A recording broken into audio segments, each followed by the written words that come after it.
classification or something. But the idea of just rubbishing it and throwing this away does not sit within the context of literary criticism. Right. Now, when we come to literary criticism, let us understand that every material that we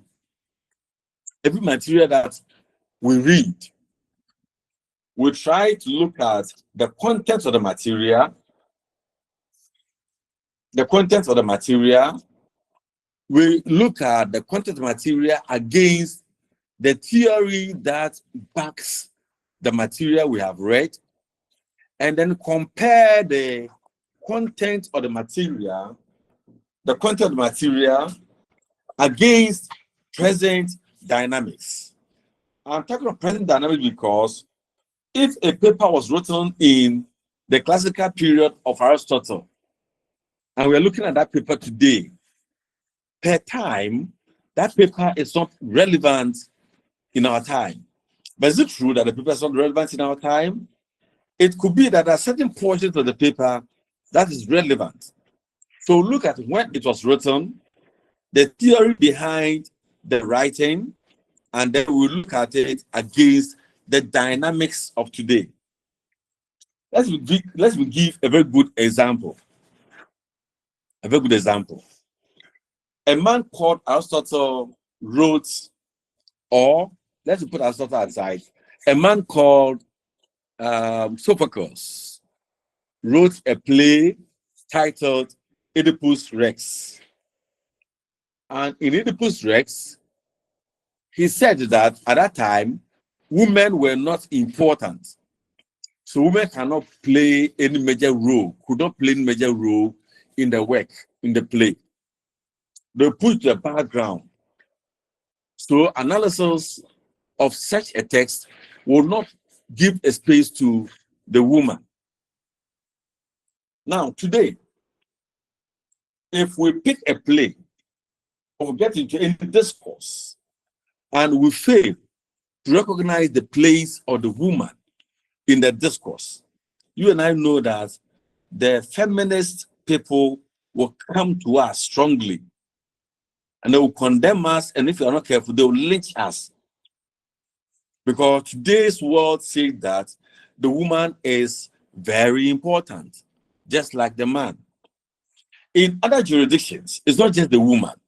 Even animals are very important. And this example that I always share. In the US, you can be walking somewhere, eating your biscuit somewhere, and any animal from anywhere can come to you and say, give it whatever you are eating. If you don't give it, you're a wicked person. The people around you will tell you that you are wicked. You should give it to the person. But in Ghana, if you're eating, and for example, a rat comes around you, you kill it and put it in your soup. But in the US and elsewhere, you can't do that. So in doing criticism, we show awareness of the paper. We understand the paper. We look at where the paper came from, what motivated the writing of such paper, and then we look at the theory behind the paper, and we examine the paper, its relevance in present day context. That is what you do with criticism. For example, if you have two women and you want to compare them and say one is beautiful, more beautiful than the other, upon what theory are you comparing them? Are you comparing them on the theory of Afrocentrism, or you compare them on the theory of Eurocentrism? The Eurocentric people will say that if you are fair and slim, you are beautiful. Afrocentric will say if you are dark and plumpy with enough body, you are beautiful. How are those of us in between? So there's no real analysis, no real criticism that one can do without a theory. And the theory defines where you are coming from and why you are saying A, B, or C. Any questions up to this point?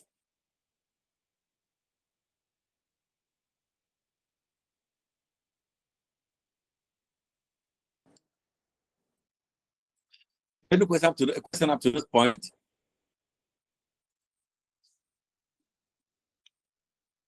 No, Prof.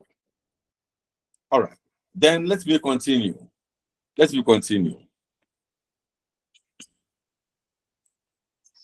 Criticism on a particular text must be done, as I've said, on the basis of a theory or a philosophy. Aspects of the text that we focus on when we look at the paper, we look at the essay, we look at the statement, we look at the movie we have watched, and then we are doing the criticism of it. I've said it might be based on a theory or philosophy. It might be based on our understanding of the paper and the time of its writing. It might be based on contemporary times. So we'll put them together and say that, one, we want to look at even how the message is presented. You see, sometimes you may have a very good case, but how you present the case, how you structure the case, the message, makes it lose value. So the structure of the papers we're going to read, the structure of the papers we're going to read. Two, the content, what the information in the paper, as I mentioned. Three, the social context, the economic context, or the historical context within which the paper was written, composed, are important. And then the effect of the paper on you as a reader. Now, we'll quickly look at two papers. Write the titles down for me. The first one is titled Poetics by Aristotle. Poetics by Aristotle. Now, Poetics, P-O-E-T-I-C-S.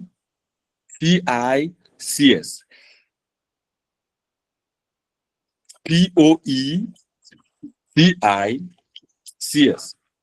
Poetics.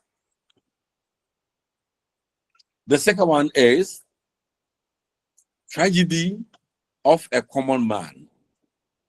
Tragedy of a Common Man by Arthur Miller. Arthur Miller. Arthur Miller is A-R-T-H-U-R-M-I-L-L-E-R. Arthur Miller. Now, if you look at Aristotle's Poetics, which I'm looking at very soon, the structure is that it is divided into 27 small pages or chapters or something. Not long. Some could be just 5 lines, 10 lines, kind of. And it starts from the context of ancient epic. That's where it starts from. And it walks us through tragedy, comedy, tragicomedy, and so on, to reveal the language used in writing tragedy, comedy, and the rest. The social context of this play is the classical period, before Christ. Don't ask me why then are we studying it. We need to study because it is the root of all literature we are reading under the sun. That paper is a seminal paper. It's the basis that defines literature that we are doing. Any book you read, any play you watch, any movie, whatever, has its roots in that paper. So we need to study it. Right. So I've said that to approach criticism, there must be a theory or a philosophy underpinning the paper you are reading, or the movie you have watched, or the song you have listened to, etc. There must be a structure that is followed in composing or writing it. There must be a message, content, and there must be a context, social, political, cultural, economic, historical context, within which the paper, the movie, the play was created. And then how the paper, the movie, the play, whatever, is affecting the reader of today. So the reader of today then sits back and compares this paper, this movie, this whatever, to himself.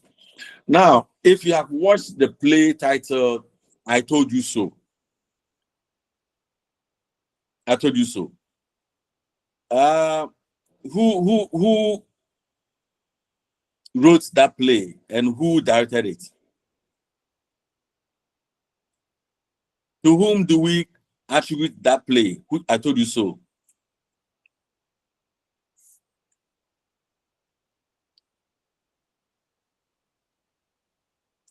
Hello. Hi, sir. Whose play is it? Whose movie is that? I Told You So.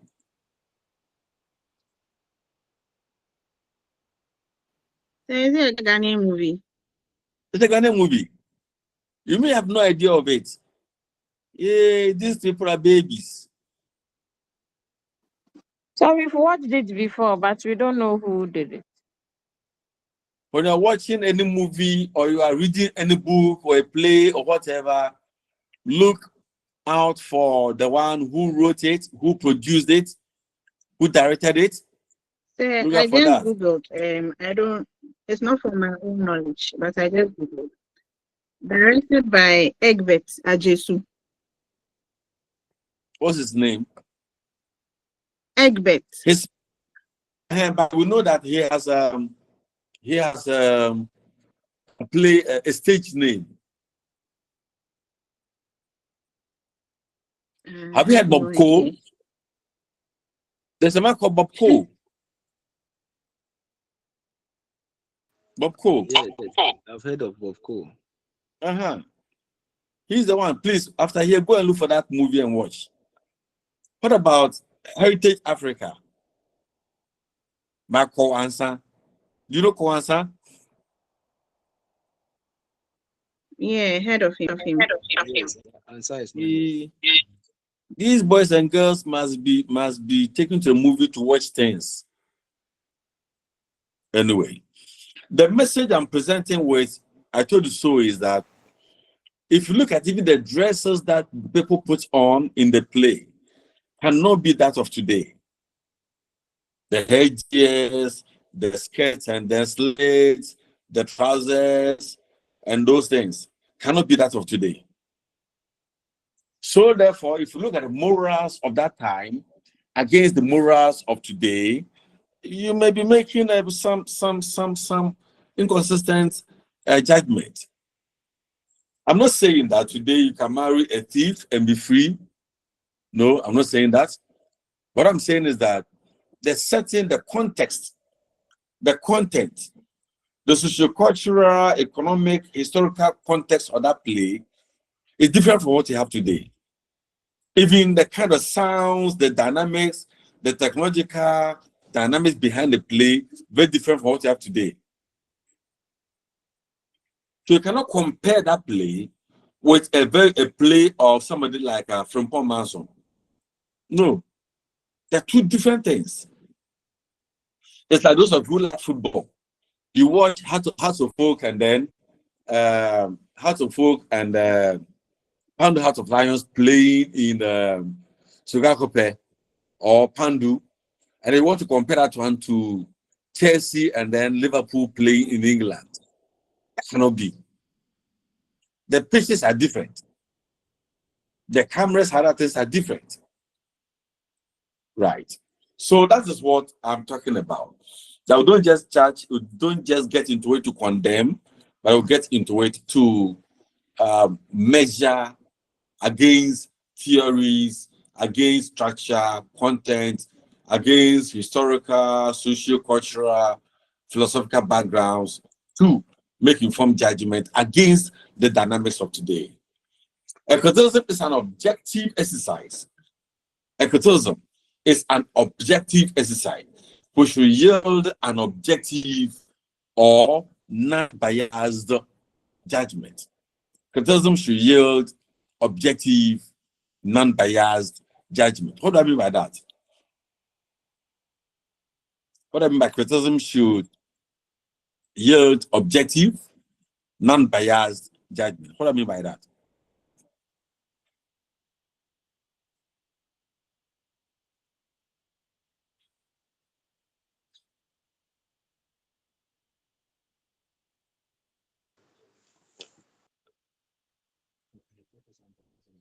Hello, sir. You know the right thing. Raise your hand. Thank you. Raise your hand. We call you and they contribute. You don't say hello, sir. Yeah. So let's see who is this. Anastasia, right? Yes, Prof. Let's hear you. Okay. Thank you, Prof. Per what you asked, how I understand it is that for you to criticize a literary work, your criticism should not be based on your personal view, but it should be based on theories, analysis that are not personal, but based on certain unique features about the literary work. One would say some sort of empirical evidence, or there should be some concrete basis on which you criticize a literary work. That is how I understand it. Thank Thank you. you. Thank you, Risa. Let's hear you, Mark. Yeah, so it means that you don't have to criticize with your sentiments or your emotions. Like my sister rightly said, there has to be a base or some basis which is on theories and some evidence on which you are criticizing. So your sentiments should not play a role in criticism. Thank you. Thank you. Yeah, Charity. Yeah, Doc. What I understand is that you should not criticize based on your personal views or what you believe in, but a known criteria or theory that you use. Yeah. Thank you. Thank you so much. So those of you who see somebody, the way somebody has dressed, and they say, this person doesn't know how to dress at all. You are wrong. Somebody is eating a kind of food. What kind of food is this? You can't do that. I watch a movie. This movie is not nice. No. Good. So that's what you are trying to say. Now, let's look at another important thing. Anastasia, so hand up still or the old one? If the old one, please go down.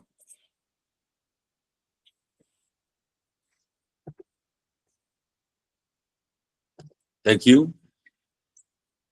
Another thing that we need to pay attention to is that when we are doing criticism of any text, of any movie, of anything, we don't look at the person behind it, but look at the thing. So, for example, if you pick a book to read and you want to critique the book, you have no business talking about the author or the writer of the book. You also have to look at the content of the book. The author and the writer are not part of it. If you're watching a movie, you have no business talking about the one who created the movie, or the one who directed the movie, or the one who produced the movie. No. Yours is the movie as we have before you. That's what we talk about. So say the focus of literary criticism should be the text. The text, not the author or the writer. Not the author nor the composer. So if you are listening to Daddy Lumbe's songs, right? And then he had this song called Chiminya Zara. Is that a song? Those who know how to sing it, that song, that's a Chiminya Boko or Abinwaha. And they say, Lumba is a sportsman. You don't do that. You cannot say that Lumba is a sportsman. In analyzing that song, in evaluating that song, Lumba does not come in. You also look at the content of the song and talk about it and not him. Or you see Kwabena singing the song Buekama Me, and then we all sing it. And say, hey, Kwabena is Krife. Kwabena is Krife. You are wrong. Kwabena cannot be Krife because he has sang one Christian religious song. After all, is it only Christians who say who pray to God? No. Criminals even do it better. Criminals pray better. Good. So the focus is on the text, the focus is on the movie, the focus is on the book, the focus is on the thing that we are talking about, and not the person behind it. No. The literary critic is concerned with what the writer has said and how well or otherwise he or she has said it.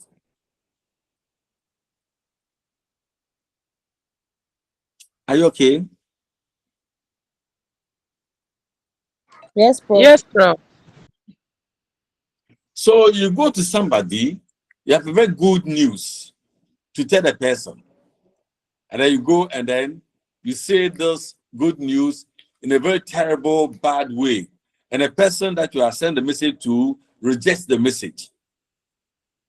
There's also this very bad news.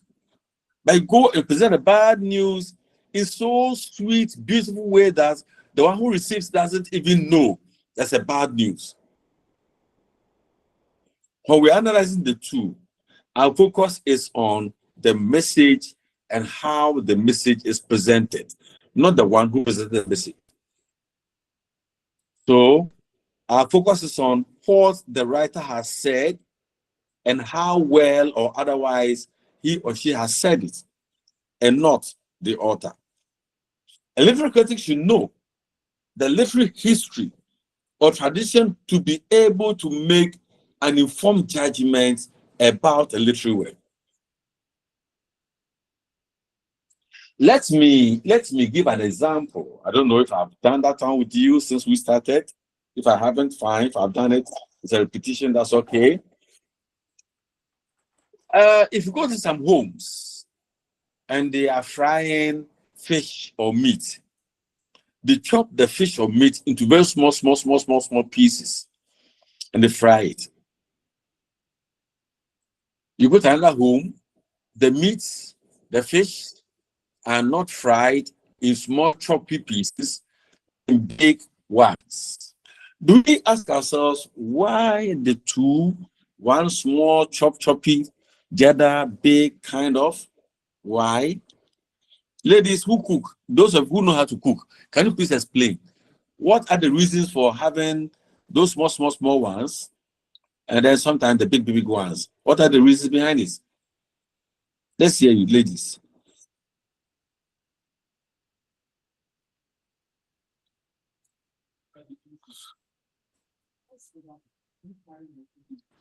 Hello, sir. Yes. I said, well, don't do hello, say, raise your hand, we'll call you. Emilia. Is it Emilia? Yes, sir. Next time, please raise your hand. Yes, sir. I'm told some of you reported me to Auntie B, the coordinator, that I wasn't treating you well. And you forget that you are not small boys and girls. And we meet to teach and not to play. And I still stand by that. That writing should be done. Emilia, let's hear you. Thank you, sir. Sir, I think the reason for which that is done is to make the meat chewable. And then the second point will be maybe for economic reasons. Maybe the meat is not enough to go around the entire family, so they want to chop it into smaller pieces. So the 2 points are to make it chewable and also for economic reasons. Thank you. Thank you, Emilia. Anastasia, let's hear you. Thank you, Prof. I would say we do chop the meat or the fish in these sizes for 2 reasons. One, for the economics of it, as my sister rightly said. And the second one is for the presentation wise. You know, at times when you serve food and the meat is that big on the food, it creates some sort of attraction. Even if one does not want to eat, the person is attracted by the size of the chunks of meat or fish, and the person will gain the appetite, like the presentation wise. So that is what I want to add. Thank you, Prof. Thank you. Thank you. So these are all women philosophies or women theories. These are all women theories. And sometimes some of these theories may also come from traditions. Sometimes we may have some traditions behind it. So a critic must know the literary history to be able to make informed judgments about the literary work. For example, you go to a funeral and then you have a dead son, a dead son. You cannot just rush into it to interpret it if you don't know the history of the person that the dead is made for, or you don't know the history, the tradition of the people making the dead. Right? So therefore, the dead of Evers is different from the dead of the Akans.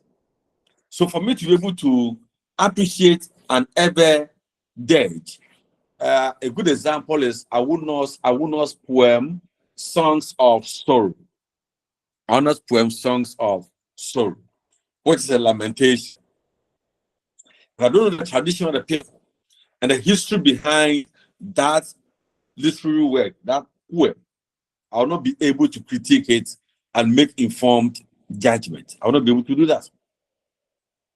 So a literary critic should be able to know the history, the tradition behind whatever he's reading, to be able to make that informed judgment. The literary critic can apply their knowledge in other disciplines to make an appropriate judgment. The literary critic can apply knowledge in other disciplines in order to make appropriate judgment. Please, what does that mean?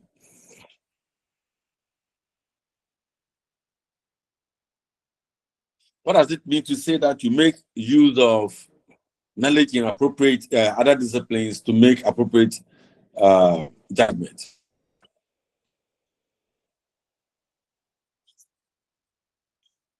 Yeah, let's hear you, Mark. Yeah, so maybe the situations could be similar. So once you know a similar situation, you can compare with the current situation on which you are criticizing to draw your conclusion. That is how I understand it. Thank you, sir. I see. Yeah, any other? Any other? Charity? Yeah, Prof.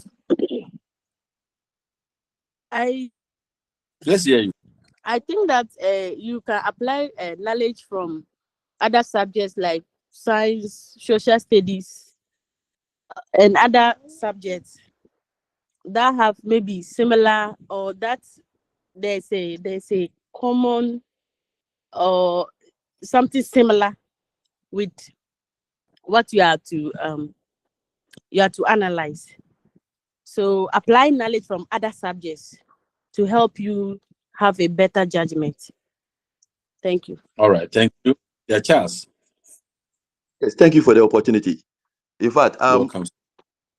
For instance, if you look at the clothes of nakedness, the protagonist in the clothes of nakedness, mystic mysterious, the way he behaves. If you look at that field, you can compare it to somebody who behaves similar way and be careful about the way you work or relate to that person. That's how I also understand it. Thank you. So we are talking about what is called transfer of knowledge. Transfer of knowledge in education. So the knowledge you have gained from one discipline, if it is relevant in your interpretation, you need to do that. In fact, in literal criticism, the thinking is that the one who is criticizing, the one who is critiquing the work, must demonstrate superior knowledge. Must demonstrate superior knowledge. And superior knowledge comes from diverse approaches or diverse knowledge base. Good. That's what you mean by you can apply knowledge from other disciplines to make appropriate judgments. Now, so those would be the approach that we gather to be able to enter into the work, the book, the essay, the movie, whatever I want to do. These are approaches.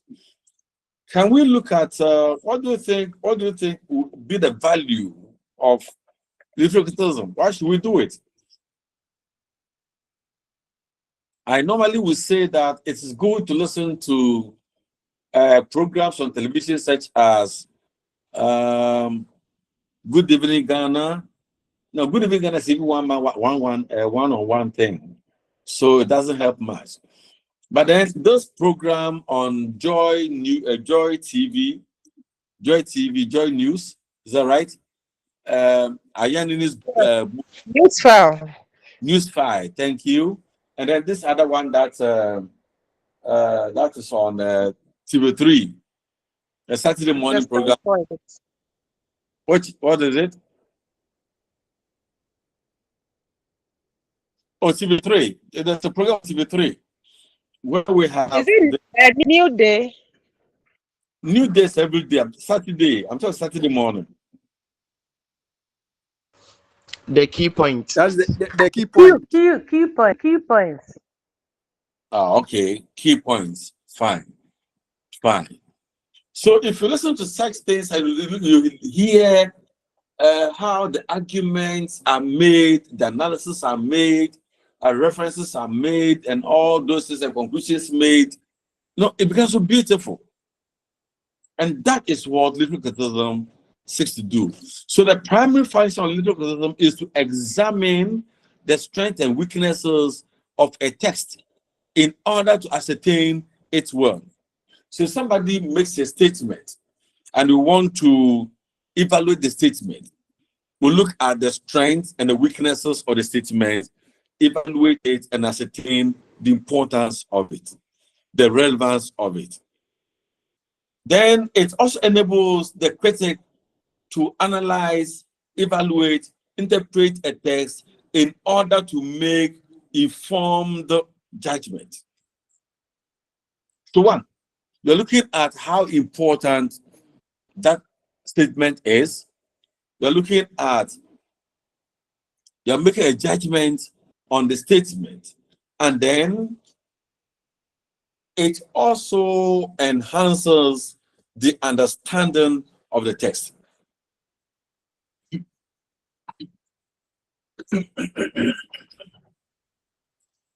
In most cases, we study with past questions.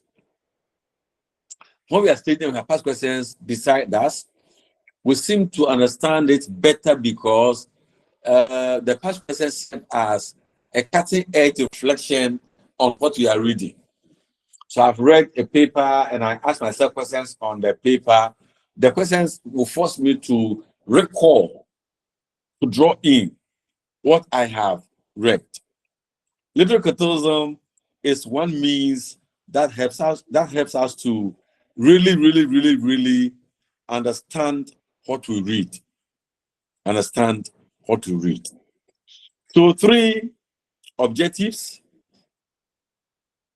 or 3 basic functions are that literary criticism enables us to examine the strengths and weaknesses of a text in order to ascertain its importance.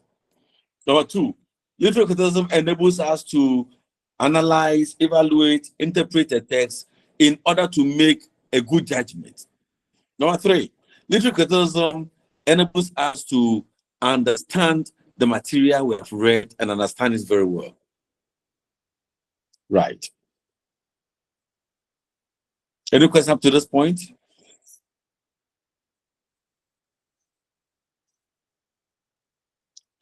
Any question up to this point?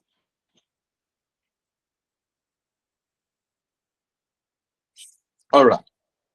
Now, I mentioned to you that there's a paper, in fact, there are 2 papers we are going to read immediately.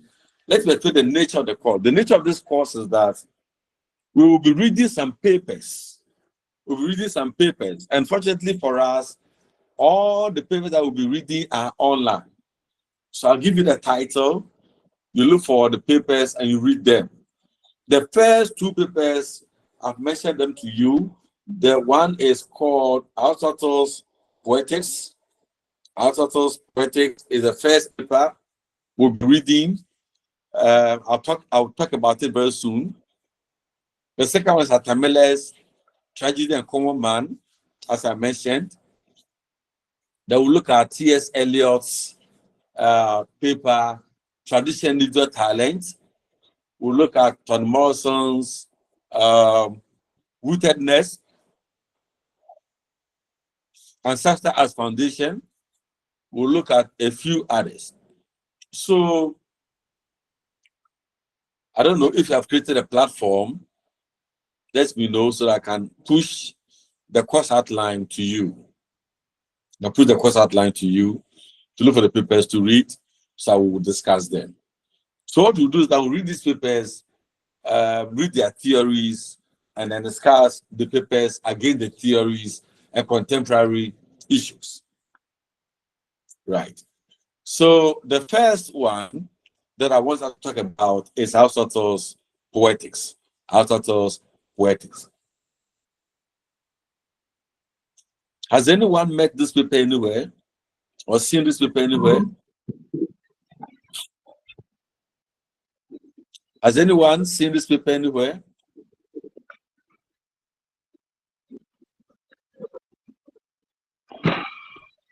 Any knowledge on poetics?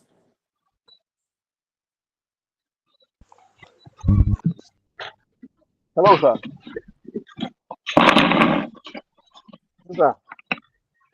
Oh. After you don't do that in my class, please. You raise your hand, we'll call you.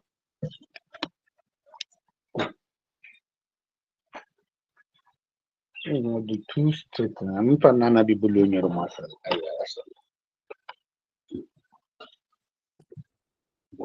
I'm not them.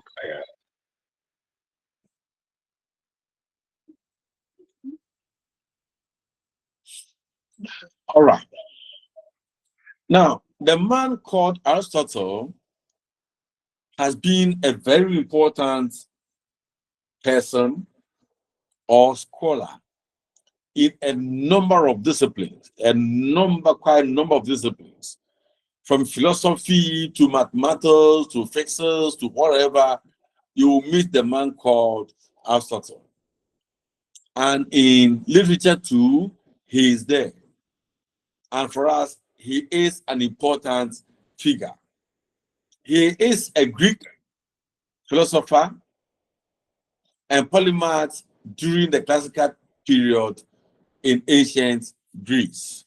In fact, he lived between 384 to 322 BC, before Christ.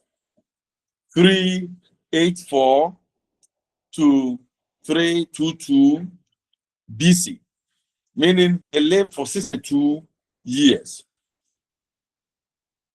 And he's the one who wrote the essay called The Poetics. Henry, your hand is up. Can we help you?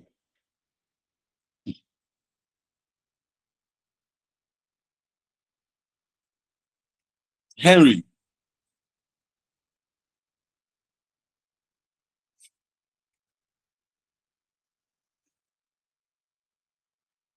All right. Now, in the paper called Poetics, Aristotle does a lot of things. He does a lot of things. He talks about a number of things. But then the key thing that he does in the paper is that he compares tragedy to other poetic forms, such as comedy and epic. He compares tragedy to other poetic forms, such as comedy and epic. Can someone tell us or share with us what a tragedy is, what a comedy is, what an epic is?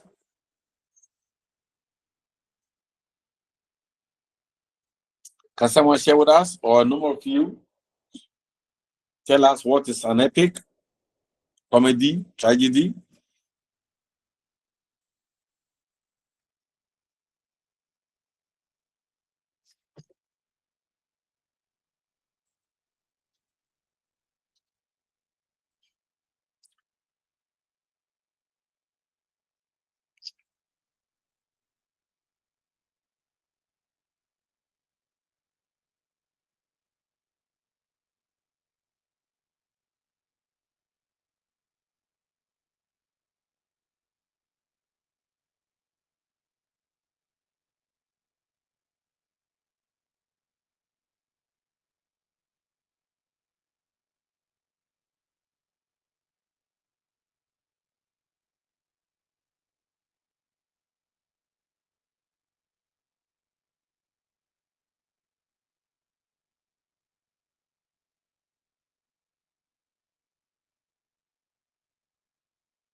Hello, let's hear you.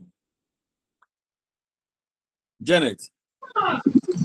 Okay, sir. What I know is an epic is a long narrative poem, and then tragedy is a story that ends on a sad note, and then comedy is also a story that ends on a happy note. I see. I see. You tried. Any other person?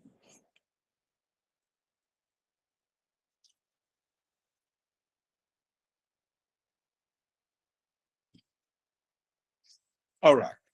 We will come to terms. We'll appreciate all these very well as we go along. As you get the paper to read, please try and read the paper for me and for yourself. I just finished marking your contemporary, and I don't want anyone to call me and ask, why did I get this? Why did I get this? But I told you, read. It is what you're doing here. Read the papers and you'll be fine. You get to A easily.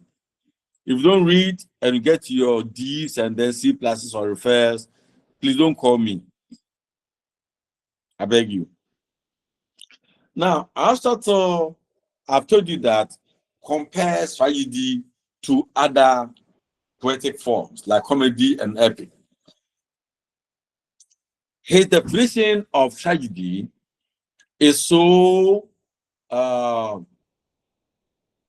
relevant in our study of literature. He defines tragedy not just as a play or as something that ends on a sad note, but there are so many things that must go into the tragedy to make it tragedy. For him, tragedy is the imitation of an action that is serious and also having a complete magnitude complete in itself, in appropriate and pleasurable language, in a dramatic rather than narrative form, with incidents arousing pity and fear, wherewith to accomplish a catharsis of these emotions. If it's the paper, you find this. Go online, you get the paper, you find this there. But let me explain a number of things in this. One, Aristotle sees drama as an imitation of action. So we define drama as the reenactment of real life situation on a stage. Real life situation on a stage. That's drama. And he says that it is an imitation because we imitate what people have done and bring it to the stage. So as teachers, you sometimes will go to class, you finish teaching, you leave the class, and one of your students or pupils will come and stand on the in front of the board and behave as you do. That's imitation. Now, of action, of life situation, that is what? Serious. A serious situation of life is that has to do with life and death. Life and death.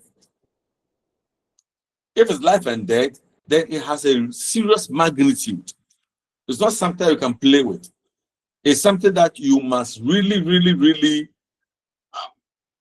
be emotional about. The story must be complete in itself because it must have an appropriate beginning, appropriate middle, and appropriate conclusion. The story must walk through the phases or stages of life appropriately. It must be presented in a language that is appropriate and pleasurable. Appropriate language in the sense that if you're talking about something that is sorrowful, you use the language of sorrow.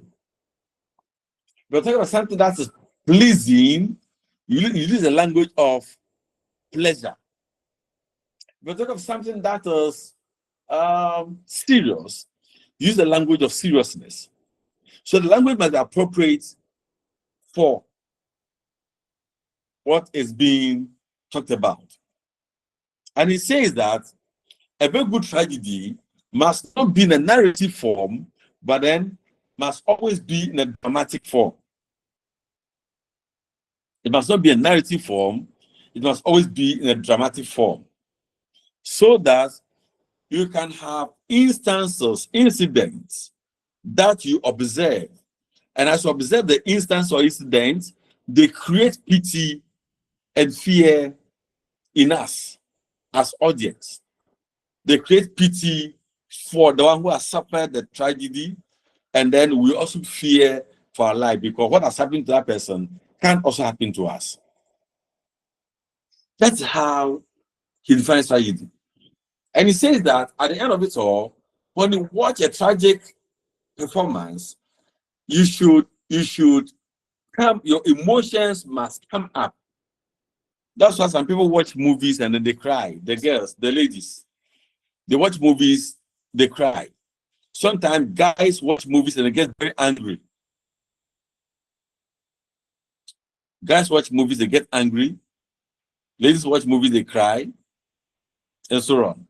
That is called accomplishment of catharsis. Catharsis. The purgation of emotions. That's the tragedy. So he proposes that a tragedy at all costs must have six parts. A tragedy must have 6 parts. And we shall look at them one by one as we move. Now, the 6 parts of the tragedy are, to him, the most important. He has arranged them in order of importance. In order of importance. Arrange them. Plot is the most important one. Plot. Character. character, diction or language, thought, that's the mind, thought, spectacle, that's what we see, the spectacle, what we see, and the song or music. So the 6 parts of a good plot are that a good tragedy is that it must have a plot, must have characters, it must use language, diction, it must be born out of the mind. It must give us a picture to see, and it must have some element of music or songs. Good. This is what I was also present as the parts of a tragedy. Let's take it one by one and talk about them. We take it one by one and talk about them. Now, the first that he talks about is the plot. Can someone define for us what the plot is? Can someone define for us what the plot is?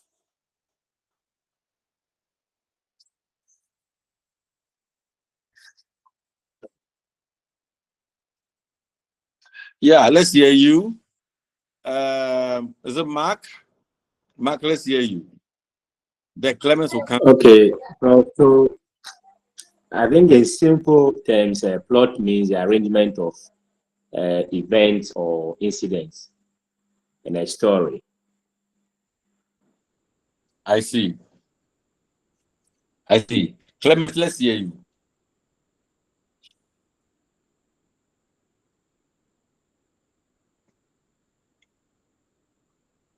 Shaibu. Yes, sir. Yeah, I think plot is the arrangement of an event with cause and effect. I think that's the simple thing that I would say about plot. It is the arrangement of an event with cause and effect. All right. Clemens, can we hear you? A plot is hello. A plot is sequential arrangement of events in a story. It's a sequential arrangement of events in a story. All right.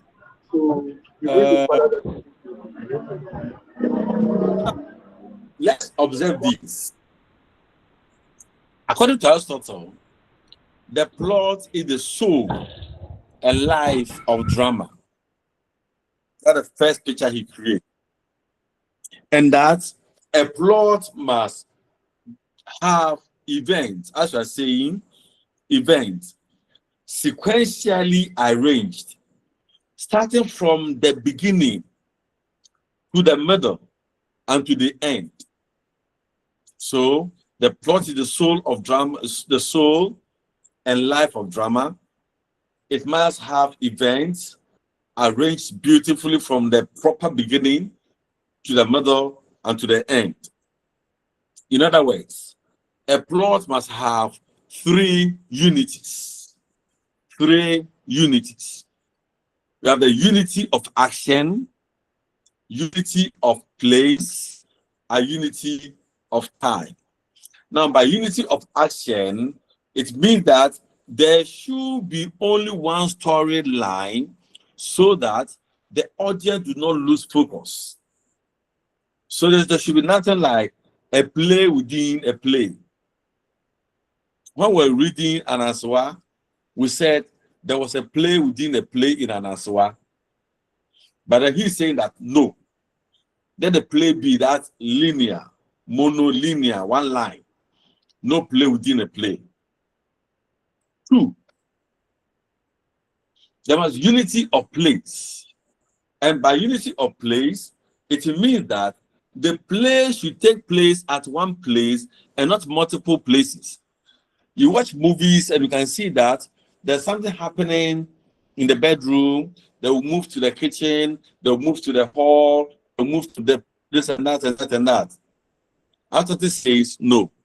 So when we are coming to critique Aristotle, These are some of the things that we will look at and say, today, would it still be relevant to have a play at one place? Is it possible?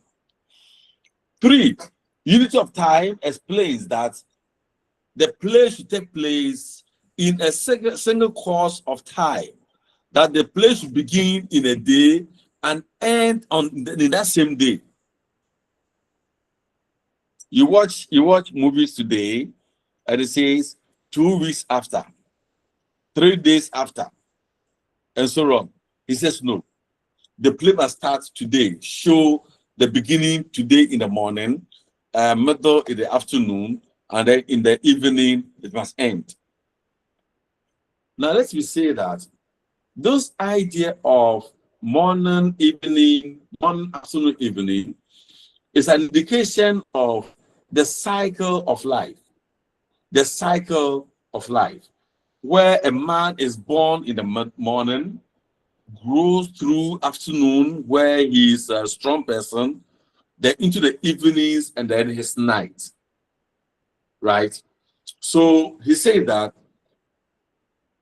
the play must run through a course of life. A course of life. And this course of life is morning, afternoon, and then evening. Beginning, middle, and end. It's worth noting that these unities are common to all classical tragedies, not even mentioned here. It's common to all classical tragedies. Now, he presents to us 2 types of plots. 2 types of plots. We have simple plots and then complex plots. Simple plots and a complex plot. A minute, please.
Yeah, sorry, I'm back.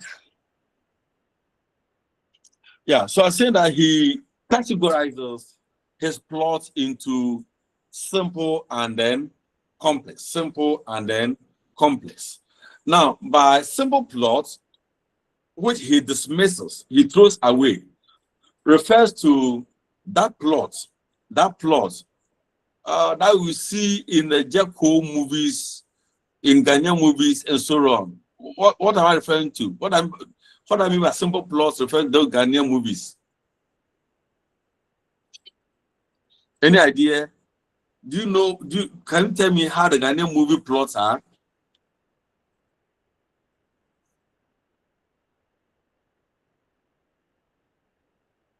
Yeah, Mark. Yeah, so to me, they are predictable. Thank you. You can easily tell how the story will end. Thank you. Rejoice. I'm sorry, I was also going to say the same thing. You can predict how it will end. Good. And you know that when you watch such movies, it's not nice. A movie that you see the beginning, the end from the beginning, it's not nice. That's simple plot, where it's revealed through indicators. The complex plot emerges from the story through recognition.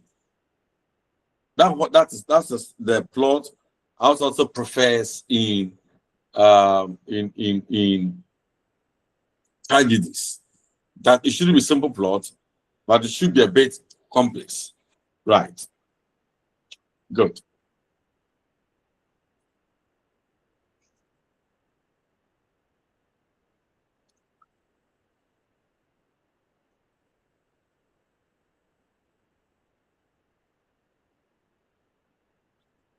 Now, the next trait or the next thing we're talking about in Aristotle's plot, Aristotle's tragedy, is the character, which is the second most important aspect of tragedy, the character. And he described the character as the agent that acts or puts the plot into action. The agent that acts or put the plot into action. So the plot is the sequence of events with causes and effects. So this idea that is there, the character comes in and puts it into action, puts it into action. And then you say that the types of characters in tragedy are unique from comedies. And this is where we need to also pay attention to. To him, a tragic hero must always be a noble, either a king, a lord, a prince, not a queen. Because a queen is a woman, and women do not play roles in classical tragedies. Now, the tragic hero must have what you call a tragic flaw, that which is captured in the Greek, technically called hamartia. Hamartia must have a tragic flaw, which is hamartia. The tragic hero must have a tragic flaw, hamartia, which may or may not be a weakness. A flaw may not be a weakness. And that this flaw leads to the tragic end of the hero. It leads to the tragic end of the hero. Right.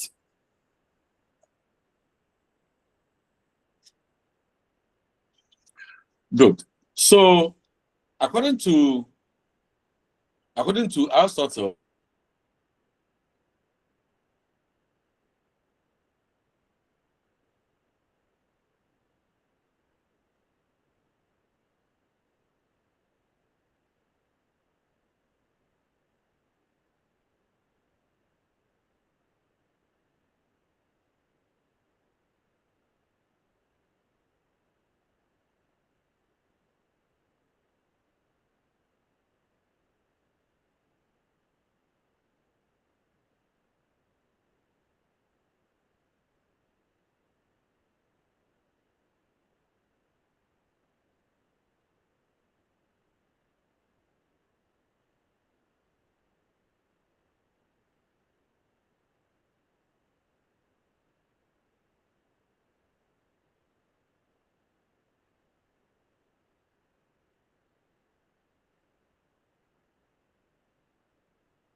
bruh, question.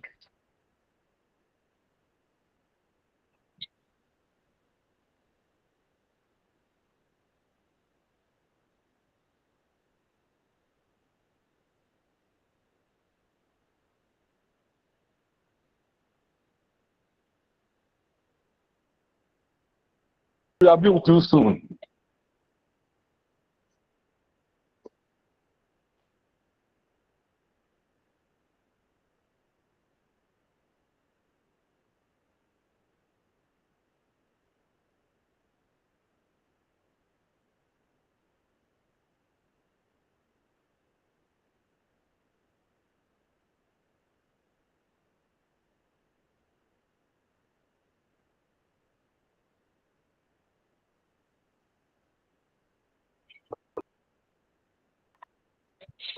Sorry, somebody got lost and I had to direct the person here.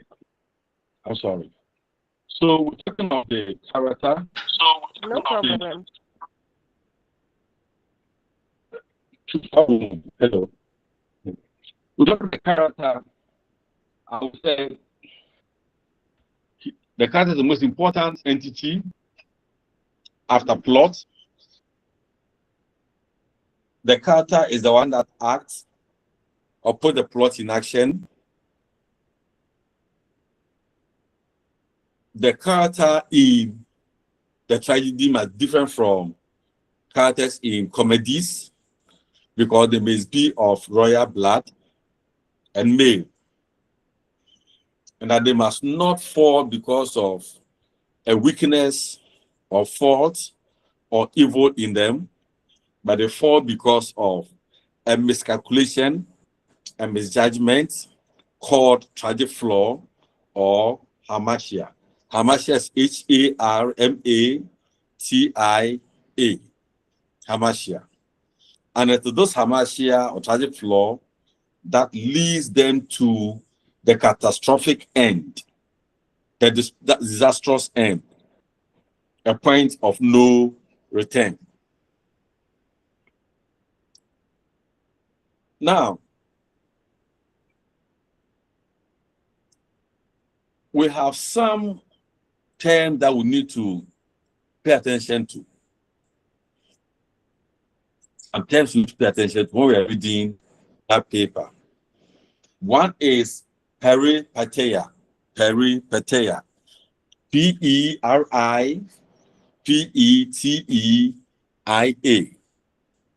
Peripeteia. Peripeteia.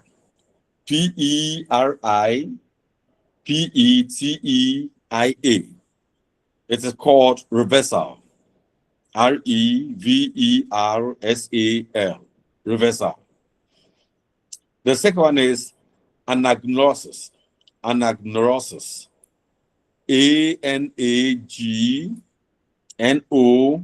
Anagnoris. It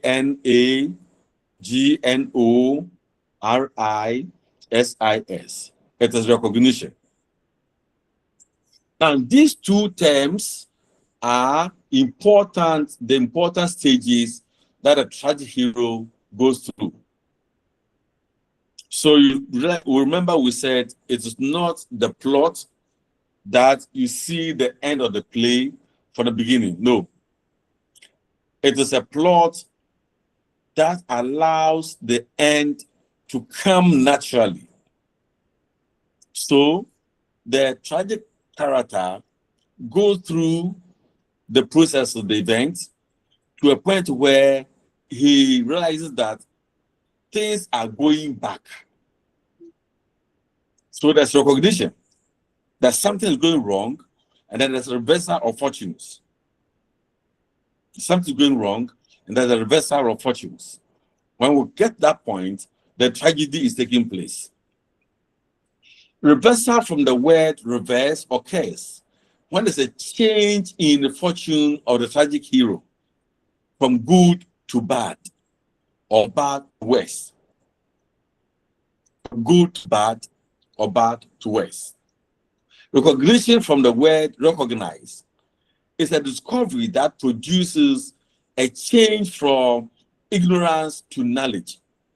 So a character who didn't know that what's happening to him or her was because of an evil or something bad he or she might have done some time ago, now becomes aware of it. So he moves from ignorance to knowledge. And he becomes aware of the weakness and where the weakness has landed him or her. So these two words are very important in defining Aristotelian tragedy. The peripeteia, which is reversal, and the anagnoses, which is the recognition. Very important. Right. The third one we mentioned is diction. Diction. What is diction? What is diction?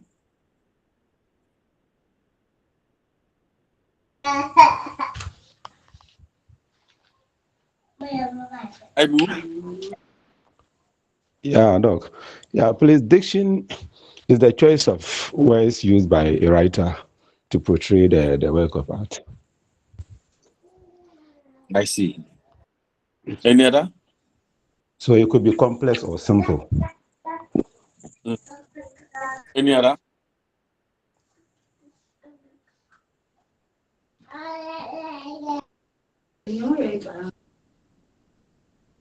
All right. Diction, let's hear you.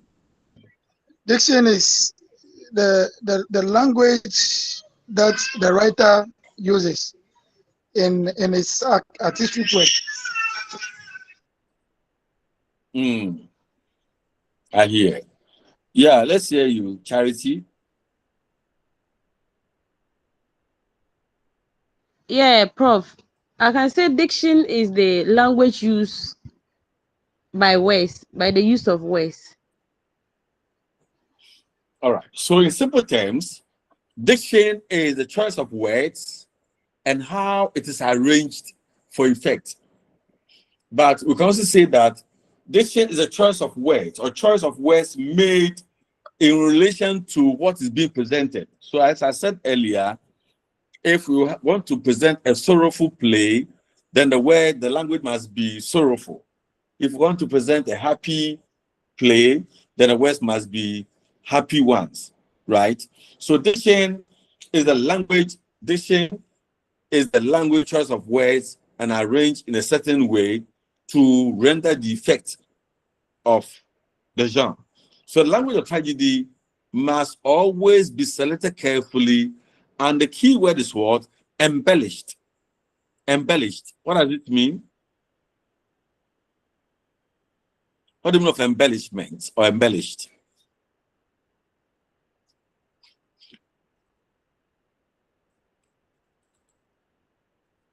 Yeah, let's hear you. Mark?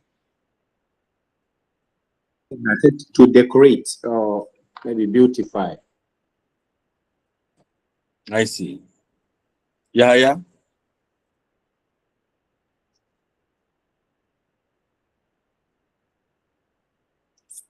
Yeah. To embellish means to garnish or make some work of art to the reader or whoever or the audience. It's more appealing. Thank you. Good. So according to Aristotle, the language of tragedy must not be ordinary. It must not be ordinary. And must not be ordinary on three accounts. One, the content of presentation is sorrowful, so it must reflect that. Two, the characters who are playing those roles are royals. And you know, in Ghana, royals don't speak the ordinary language. They must speak the language of royalty, which is poetic. Number three, you want to register an effect. You want to register effect. Don't forget we have said pity and fear. If you want to register this pity and fear on the characters, then of course the language must be skewed in that sense. And the fourth one is that it must demonstrate a high sense of artistry, that the language brings out the aesthetics of the performance, the artistic nature of the performance. So it shouldn't just be any form of language. No. What is the fourth one? What is the fourth most important aspect of tragedy?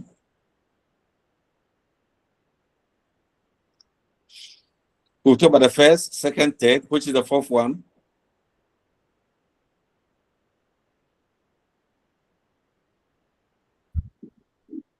Thought. Is it Jemima?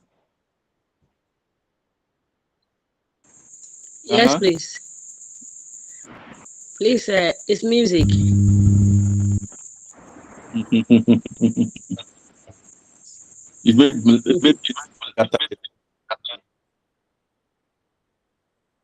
What's the fourth one? Yeah, a hand is up. Who is this, please? Ernestine. From the fourth one is thought. Thank you. The fourth one is thought. Thought. Thought. That's the fourth most important one. And the thought is the message of the play. What you have in mind, that thing. The message. The message. The message that we conceal in our mind, I want to share. That is the fourth one, the thought. The thought. Right. And the fifth one is, the fifth one,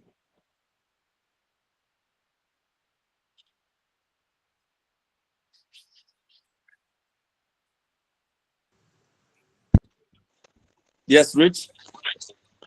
Yeah, that's spectacle. Spectacle. The spectacle. Spectacle is what we see. What we see. Focuses on the visual element of the theater. The visual element of the theater. Now, this is so because since plays are meant to be performed, they must be pleasing to the eye. Enjoy to watch. Pleasing to the eye, enjoy to watch. So, for example, if you go to a movie or watch, if you go to a theater to watch a movie or watch a movie in your room, there you see the effect of costume. If you see somebody wearing black, red in Ghana, for black in Ghana means there's a funeral. If it is red, it means there's danger. If it is white, there's celebration. So costume color, very important. Costume, even what one wears can tell you that it's a royal or not a royal.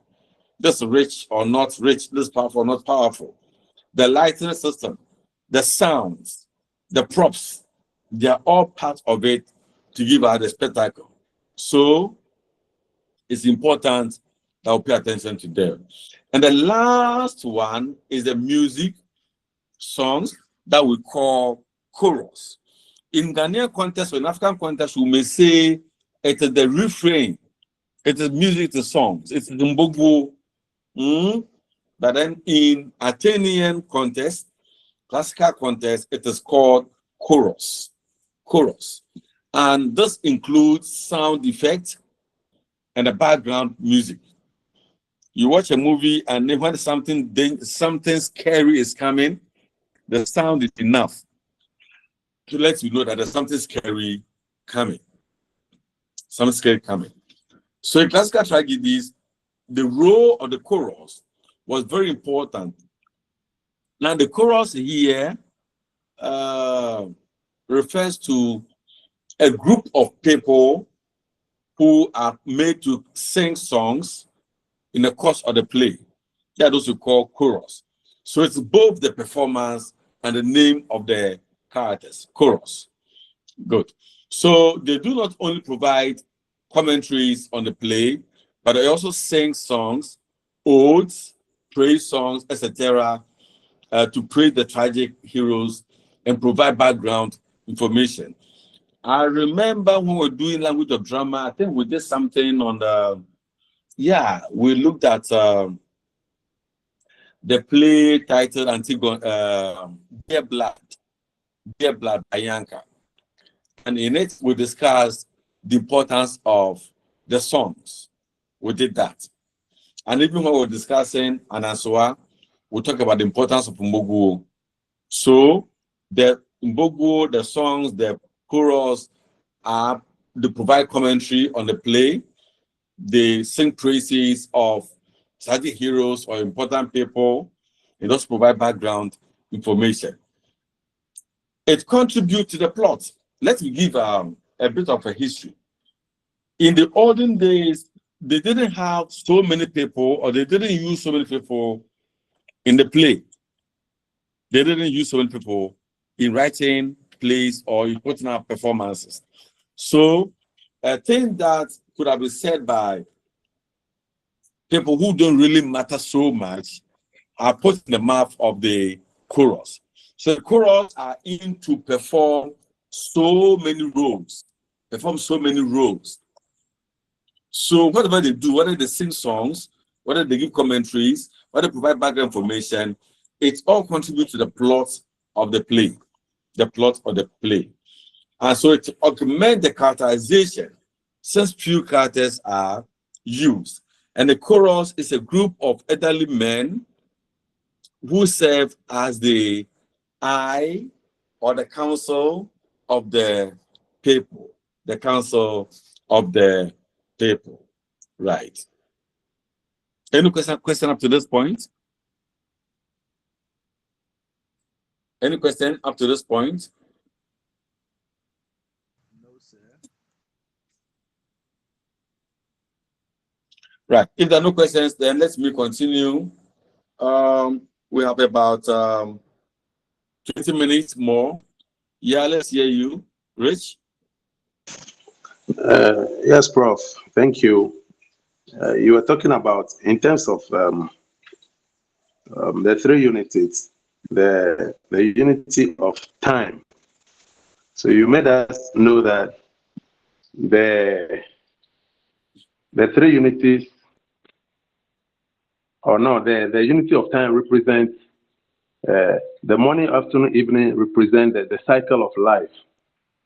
So the cycle of life is such a long journey. So the unity of time, does it necessarily mean that the play should just last for a day? Or it can reflect maybe from a young age or a certain time, and then the afternoon being a prime age, and then the evening being old age. Metaphorical. I told you morning is metaphorical of a beginning, afternoon is metaphorical of growing into maturity, evening is metaphorical of maturity into death. So you cannot have in a day that to travel from the birth of the child, we see the birth of the child. How can the life of an 80 or 90-year-old person be performed in a day? It can be. But then, since it is a play, a lot of things are cut off. So the very important ones are put forward so that within a day, we can look at the life of the person. That's what they are saying. So it's metaphorical. And I've told you that we are doing all these things to critique. So when we are done discussing him, they will critique these and bring up other views. Why we think certain views will not hold or certain views must be modified and so on. Can I go on? Very well. Yes, Prof. Thank you. So we are done with this idea of tragedy. We want to look briefly at comedy, and then we see how it goes. Now, Aristotle also discusses comedy as a poetic genre in the paper titled Poetics. And it follows, of course, the pattern, the plot in comedy as well. The focus is to cause laughter and ridicule social element. So comedy is to cause laughter and ridicule social element. Its characters are of inferior type. Don't forget that the characters of tragedy are of noble birth, but the character of comedies are of inferior birth. It shows the social stratification.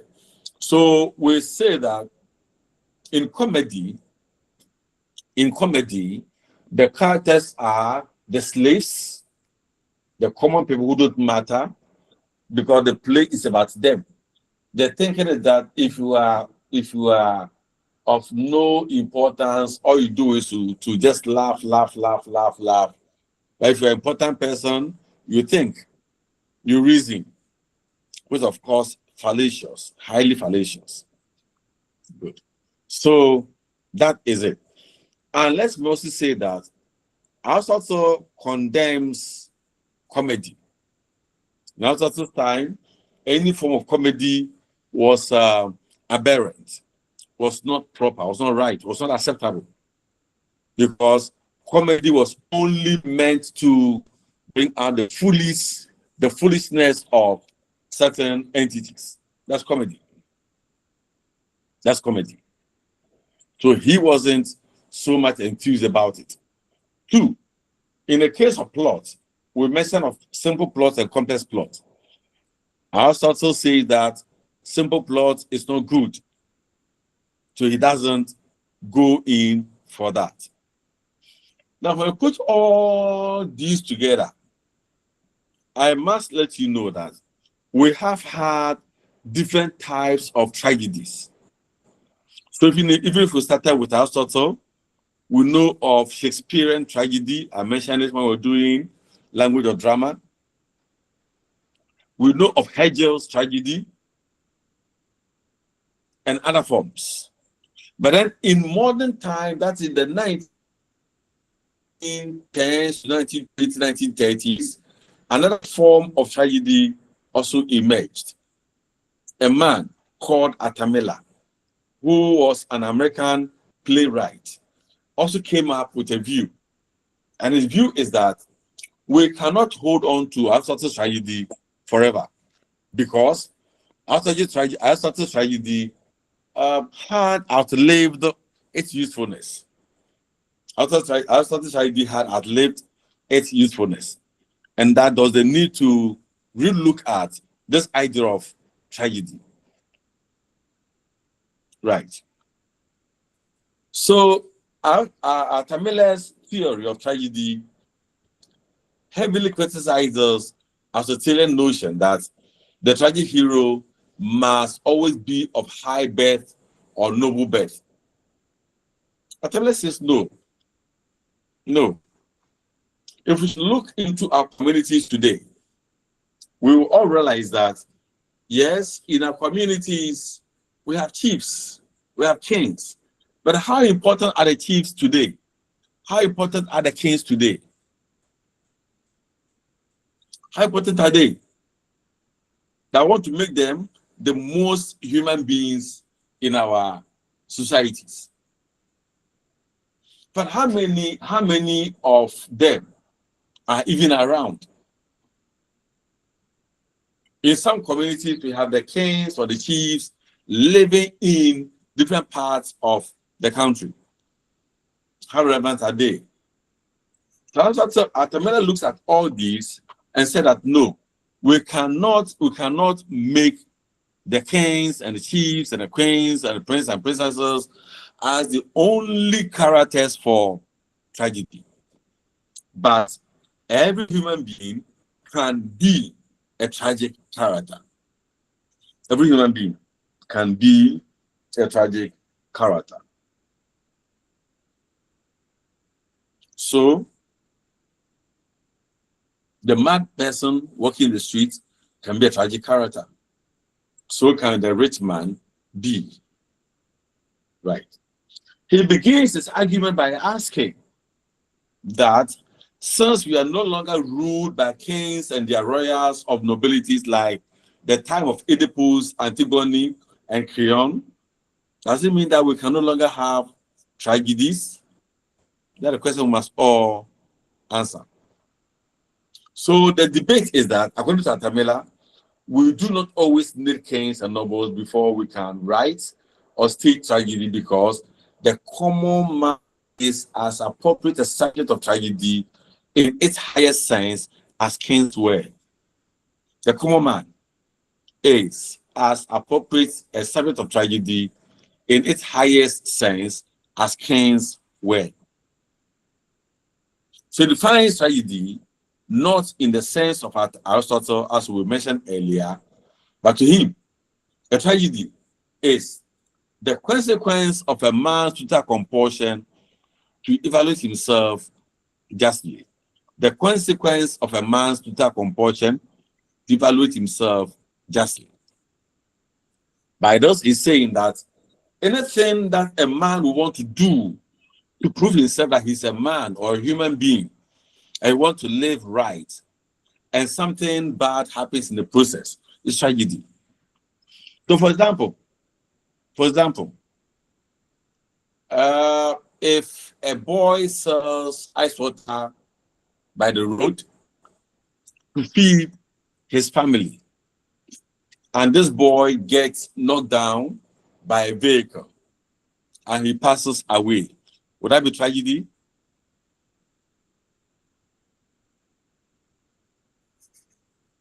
Class, would that be tragedy? It is.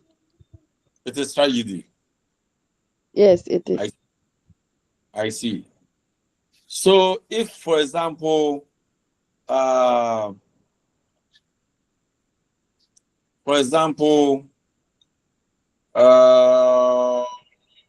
plays football. Somebody plays football, and then he gets heart attack on the field and passes away. Is that tragedy?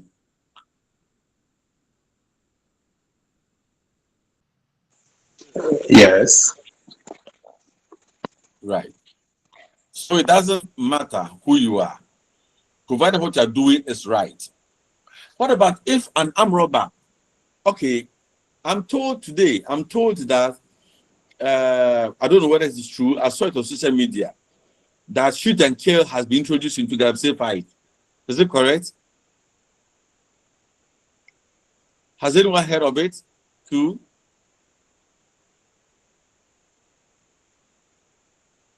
Hello? So people are suggesting that, but it has not been accepted, and then they push into the operations management at the moment. So if somebody goes to do a thing and a person is shot, would that be a tragedy? Of course, yes, it's a tragedy. To whom?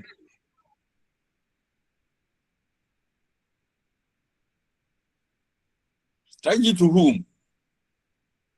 To the nation or to the person who is there? His own family. I see. What about us? To the person himself. What about those of us who are suffering because the water bodies are all spoiled? Yeah, Charles. I think when the person is shot at the Galamsey site, it's not a tragedy. It's not a tragedy because the purpose for which the person is going on, the societal norm is against it. So I think before it could be a tragedy, the tragic hero should be trying to achieve a positive goal. This is my mind. I see. Yeah, you are right. So this brings to a point of discussion where we will define tragedy as the magnitude. Don't forget, I also mentioned it, the enormity of the effect. If the tragedy does not affect a lot of people, it can be proper tragedy. A good tragedy must have that broader effect. To describe something as a tragedy, it must have a broader effect on us. Has something like that ever happened in Ghana? Have we had a tragic situation where a large number of people are affected? Yeah. So. The helicopter crash. The helicopter crash, fine. What else? And the passing on of late Professor Tamils. Thank you, Professor Tamils. The passing on of late Professor Tamils.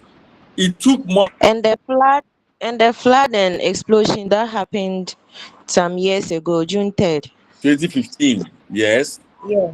What And about? the stadium's disaster. Thank you. So these are tragedies that have wider effects, and not just one person doing. No. So for tragedy to be real tragedy, to have that enormous effect, it must affect a broader spectrum of people. It must have wider implications.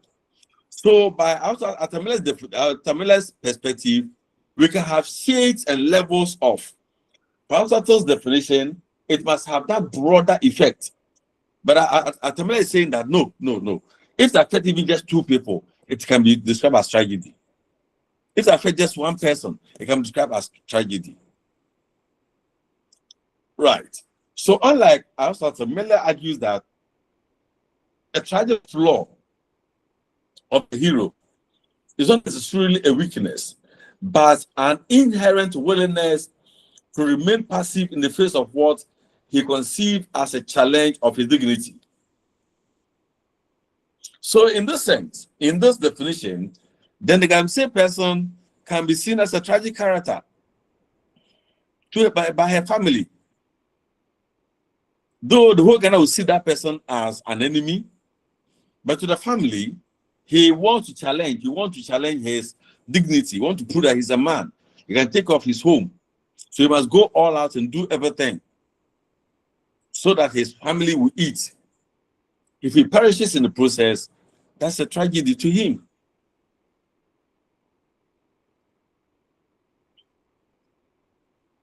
Right.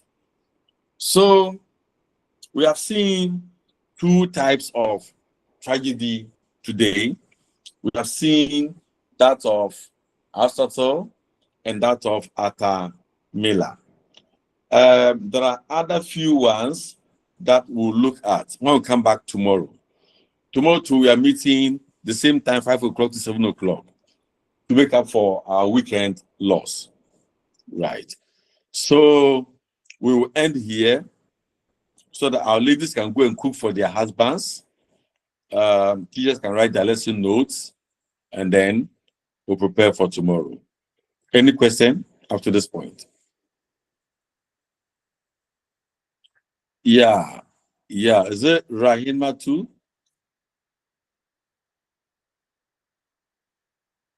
I see some hands.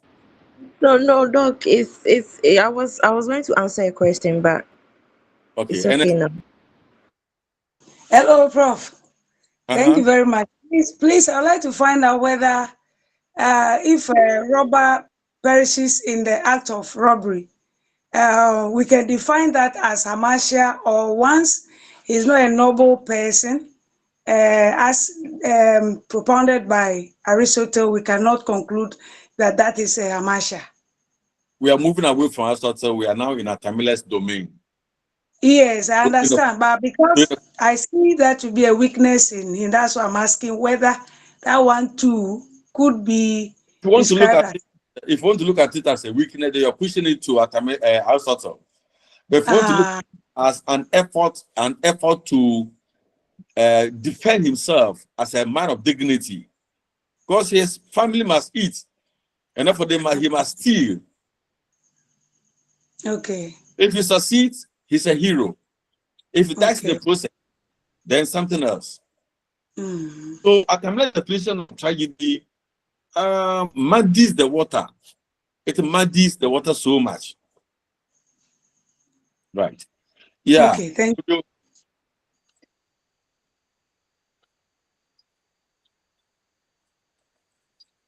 Could you raise your hand up?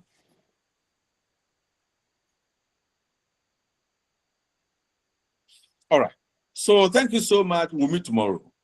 Good night. Good night. Thank you, Prof. Good night. Well, thank you. Thank you.